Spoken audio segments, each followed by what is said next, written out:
I get up. Time is barely on our side. I don't wanna waste what's left. The storms we chase are leading us, and love is all we'll ever trust. Yeah, no, I don't wanna waste what's left. And on we'll go, through the wastelands, through the highways, till my shadow turns to sun rays. And on we'll go, through the wastelands, through the highways, and on we'll go.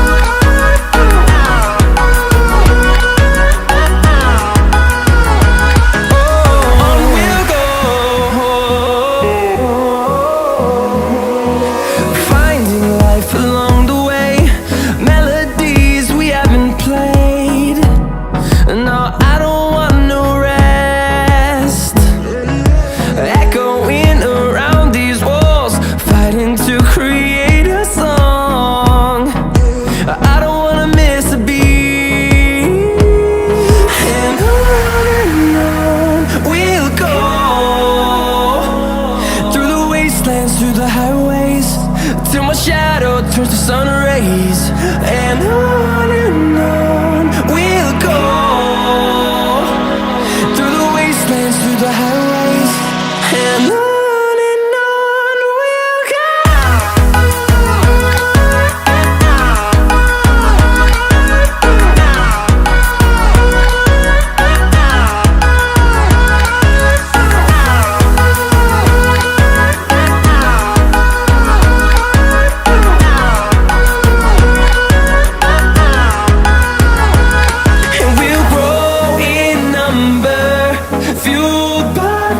See the horizon turn us to thousands, and we'll grow in number, fueled by them to see the horizon turn us to thousands.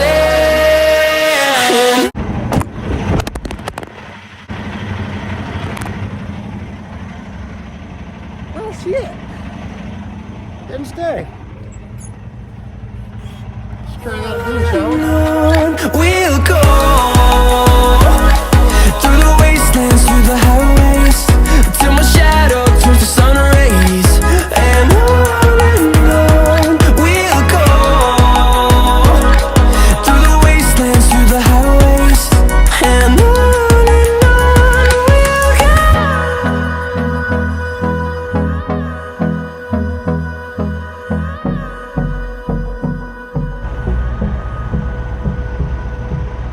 Truck looks familiar. Nice truck.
Alright guys, let's go ahead and get back there and disconnect from the trailer. We're here, we're home, we're gonna go home. But yeah, we gotta disconnect from the trailer first and go park this jalopy. I'm sorry, Mike. It's not a jalopy. It's a nice truck. I don't know why I said jalopy. We're going to park this truck.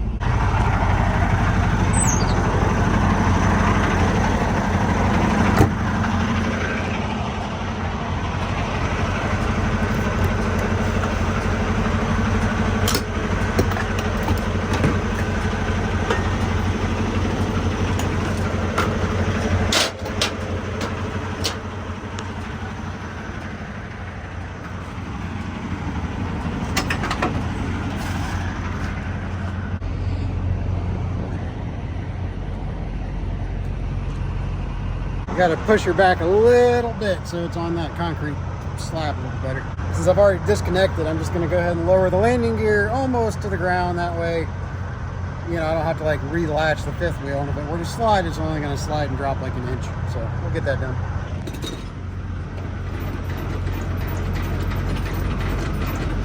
See, the problem is they put the concrete parking blocks too far out from the grassy knoll. If you want to call it the grassy knoll. There we go. Those parking blocks right there. See, I'll show you, they're just a little bit too far out, but I mean, it makes sense why they did it. Too many drivers don't know how to judge their distance.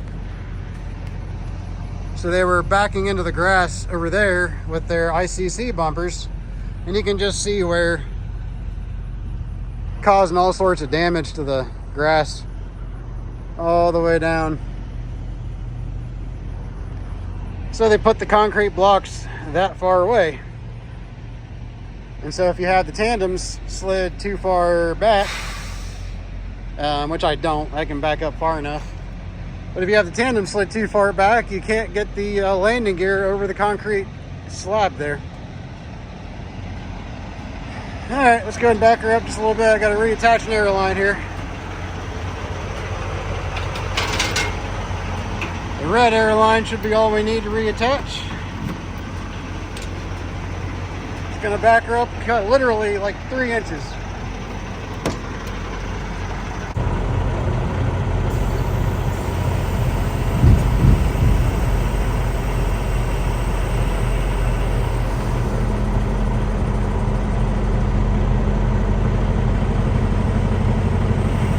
That should be good.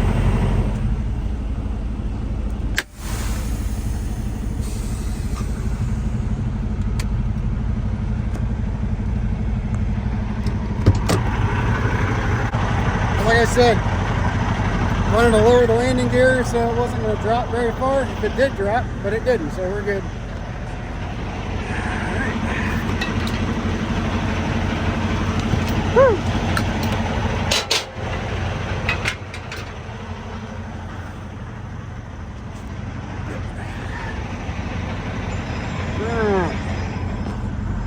But that way, because like I said, if I you know wanted to do it the right way, I was gonna have to pull out and then back in again so I could get it to slam in there and latch around the kingpin. And I didn't want to go through all that, so I just went ahead and like I said, reconnected the red airline, lowered the landing gear to the point where it was only about an inch from the ground, and backed her up. And now we can go ahead and pull out from under.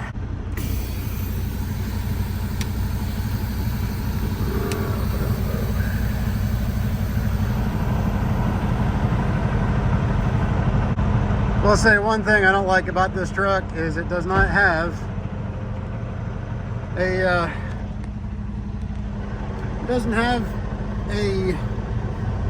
whoa, okay, well, we're gonna go. Just here, wait for you, dude. Anyways, it doesn't have a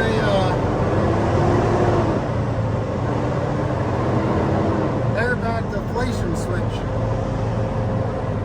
So when you pull out from under a trailer, you can't lower your suspension. And that's kind of a bummer, but it gets the job done. You just got to be a little bit more careful about what you're doing. That's all.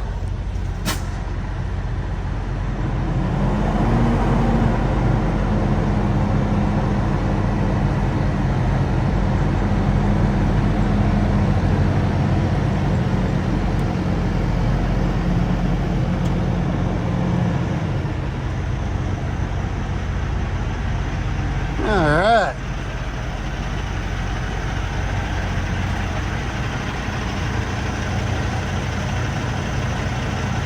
Hi, Cooler, even though you're not there.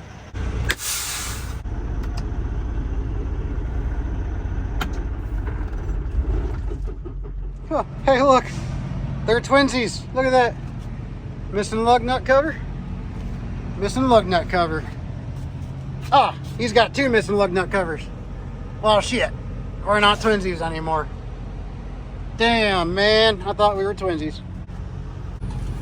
I mean, it's great and all that they're building all these new warehouses and everything. But could they stop doing it in a dirt lot right across from where I parked my personal vehicle? I'm getting tired of getting dust all over the damn thing. Look at all that dust on that hood, guys. Jeez. Jeez Louise, that's a lot of dirt. And I just freaking washed it too. Oh well. Man, when I came up here to my truck the other day, that entire floorboard down there was just full of water. And if you guys ever want to fix that, if that ever happens to you, that's very common with cars that have sunroofs on them. What happens is the sunroof drain will clog and back up, and during a heavy rainstorm, it'll flood the floorboard, the respective floorboard of your car. Sunroof has a drain on each side, and there's little gutters, little drain holes where the water comes out. That thing right there. It's different on every car, but on mine it's right there. And that's where the water comes out, and it goes down through the A-pillar, and if it's clogged, it'll flood the inside of your car, and you'll find out the hard way, and it's a pain in the ass. And just hope you don't ruin any electronics along the way. But anyway, so I clogged that out. All you got to do is just take a little bit of some solid string, like I used some weed whacker string, and cut it to length and shoved it down through the gutter from the inside of the sunroof with the sunroof open. Shove it all the way down through there as far as you can, and you'll unclog it that way and pour some water down there and make sure it's unclogged. And if it's unclogged, water will drain right out that drain hole. If it doesn't drain out that drain hole, you'll know you failed and you're a miserable failure in life, and you should probably just quit while you're not ahead.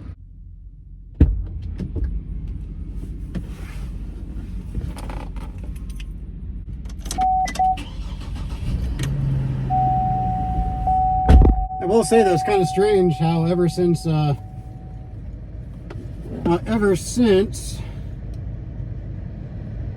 the AC on in here. However, since I did have that flooding on the floorboard, I don't have that security light on my dashboard anymore. So maybe water did get in there and fix it instead of ruin it. I don't know. It's kind of strange.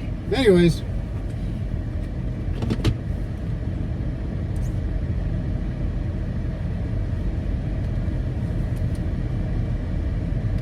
All right.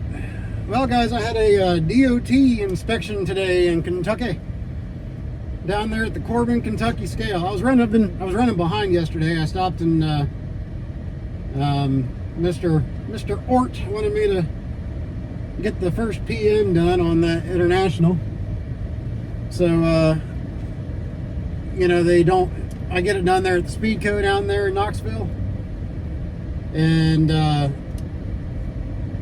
you know, they open at a certain time, so can't get there too early. So I left a little later, and of course I got there, and they, you know, as the name suggests, they had it in and out pretty quick. They were pretty fast there. About 35-45 minutes, they got you a full PM done. But what took me so long, you know, because he also has an account there at the Pride Truck Wash right next door to it. So I went over there to get a truck wash.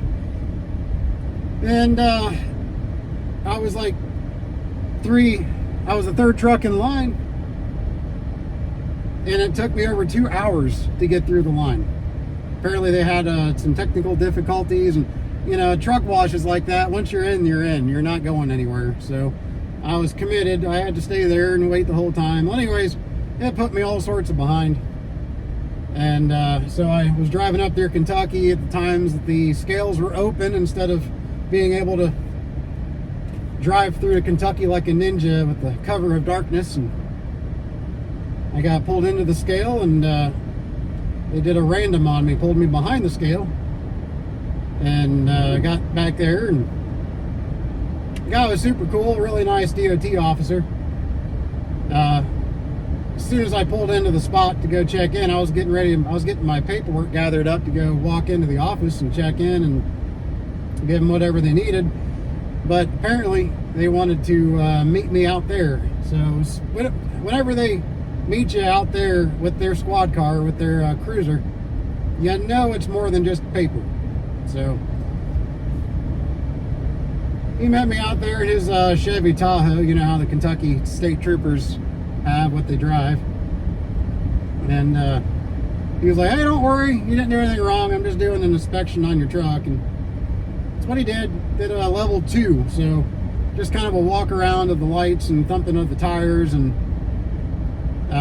paperwork check and making sure that my credentials are as I say that they are, you know, making sure I ain't lying, making sure I'm out there legitimately and all that fun stuff. He was a regular state trooper for about 20 years and just decided to come over to the DOT side of things to work the scale house and inspect trucks because he just kind of wanted to be a little more laid back, and as he said, he was tired of chasing taillights, so he wanted to kind of be a little bit more laid back and not be so rushed or whatever, you know, kind of a slower day maybe.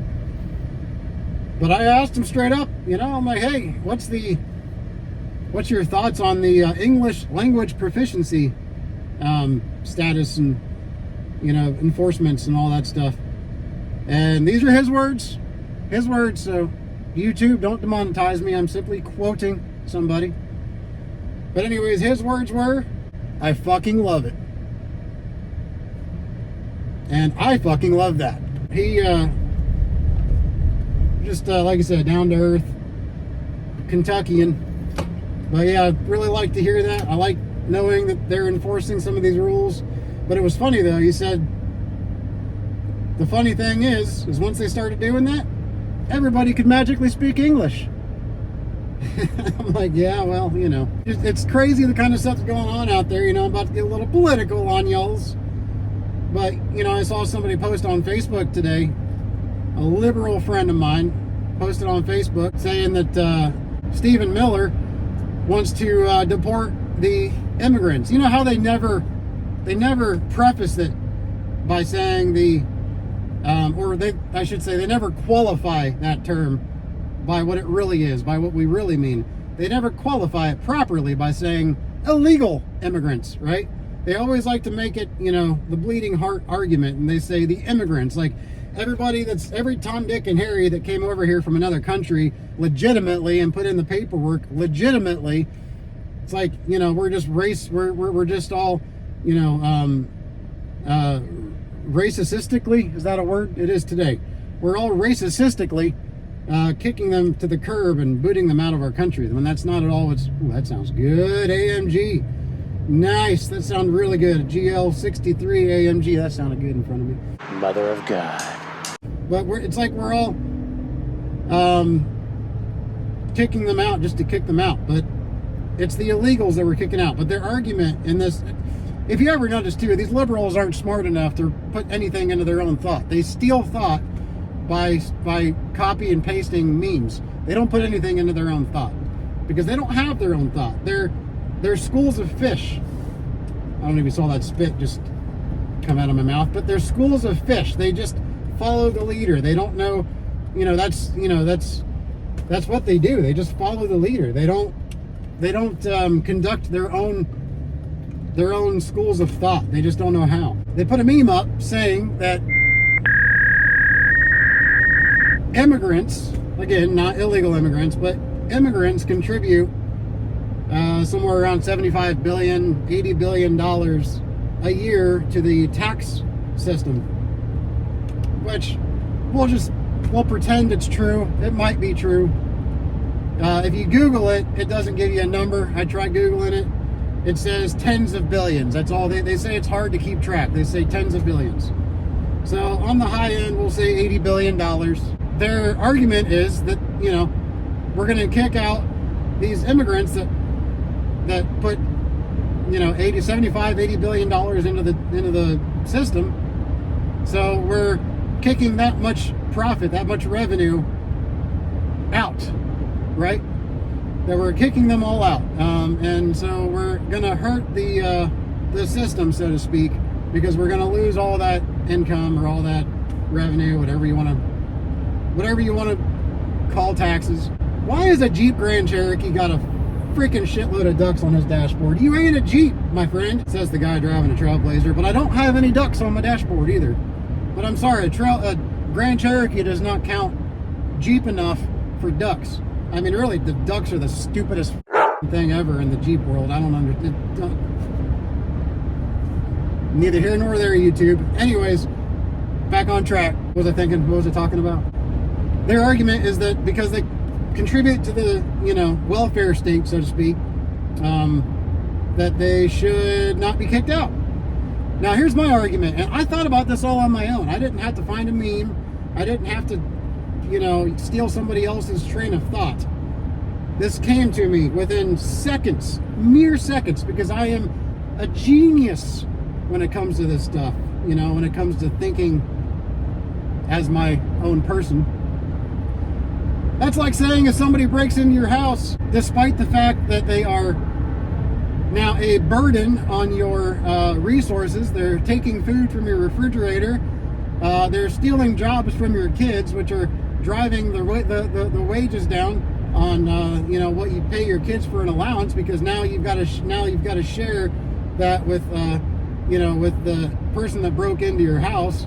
You've got to share that pay structure with them. And they do it for cheaper because they don't have any bills.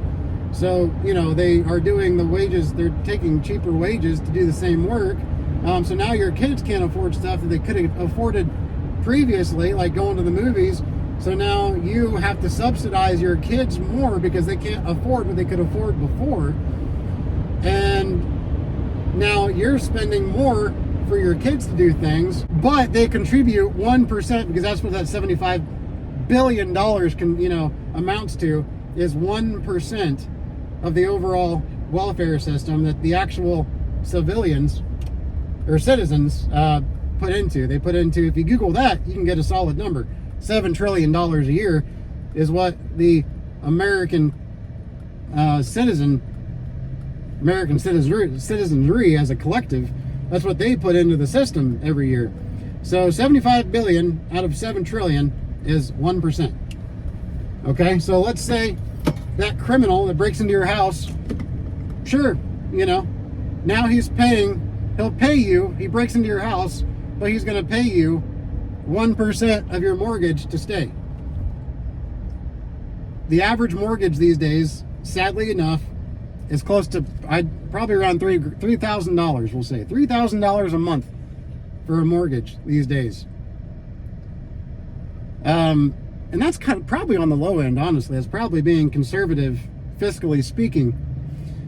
So say they give you 1% of that $3,000, and that's all they do. They contribute that. That's their contribution to breaking into your house and staying there. 1% of $3,000 is $30. Would you let them stay with all of the rest of the burden that they are bestowing upon you? Would you allow them to stay in your house for $30 a month after they illegally forced their way into your house, probably broke some windows? I mean, they're criminals from that point, from the point that they chose to break into your house. Would you let them stay there as criminals, or would you call the police, which is the smaller scale of ICE in this instance, in this example? Would you call the police and have them forcibly removed? Or would you let them stay when their burden far exceeds what they're contributing to the household or society in the grander scale of things? I would bet you'd probably call the police and have them removed. And I know, don't get into the whole squatting, all the squatting laws and squatters' rights and all that bullshit. That's not what we're talking about here. We're talking pure hypothetical. I'm getting all sorts of red lights today. We're talking purely hypothetical here. All right? Don't get into the weeds with the squatters and squatters' rights and that crap. That's a whole nother subject. But I don't think you let them stay. That's not what you're about. That's not what most people are about. But that's what's happening right now with illegal immigration. And would you accept being called a racist or a xenophobe or any negative ism simply because you want your house back and you want things to return to as normal as possible? Yes, everything's gone up in price, but you know what? If they're all out of the house, you can start paying your kids a better wage to compensate, and you won't have to subsidize your kids anymore. Why is that so hard to understand? Anyways, guys, I'm almost home, so we're gonna get off here. That was just on my mind. You can say what you want about who I am or what I stand for. I stand for the truth and I stand for common sense. If anything has come about from the latest happenings over the last few weeks, such as Charlie Kirk, things like that, it's that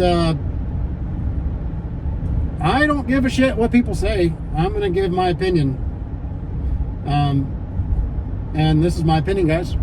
So anyways, like I said, y'all have a good one out there. Stay safe.